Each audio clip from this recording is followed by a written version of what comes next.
Prej këtu i bëjmë apel prokurorisë së shtetit që të ushtroj ankesë ndaj këtij vendimi skandaloz gjykatës themelore.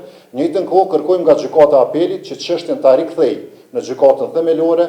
Pikërisht në kësaj momente të kaosit politik, pra kur ende nuk ka formim të institucioneve, tentohet që të kalohet nëpër këtë mjegulli dhe të hudhet poshtë një akt akuzë që bëhet fjalë për tjetërsim të pronës publike në qendër të Prishtinës, në zemër të Prishtinës, në Lakrishte, ku ndërmarrja publike banesore në mënyrë të paligjshme ka lidhur një kontratë me operator ekonomik privat për tjetërsimin e 17.000 metrave katror. Është rasti pa precedent në historinë e praktikës gjyqësore të Kosovës që një rasti një profili të tillë të lartë, akt akuza hudhet poshtë pa shqyrtim fare, pa shqyrtuar, do të thënë, pa ja dhënë rastin prokurorisë që t'i shtjelloj provat e veta.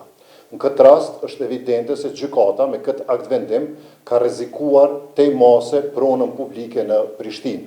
Prej këtu i bëjmë apel prokurorisë së shtetit që të ushtroj ankesë ndaj këtij vendimi skandaloz gjykatës themelore. Njëjtën kohë kërkojmë nga gjykata e apelit që çështjen ta rikthejë në gjykatën themelore. Po flasim për një projekt që vlera e parafort i llogaritet jetë dikon rreth 200 milionë euro. Vazhdimisht që nga viti 2021, kur e kemi ngritur për herë të parë këtë çështje, kemi paralajmëruar se është një projekt jashtëzakonisht gjigant dhe në këtë projekt janë të përfshirë shumë zyrtar, sepse pra shuma 200 milionë euro, normalisht e flet pra se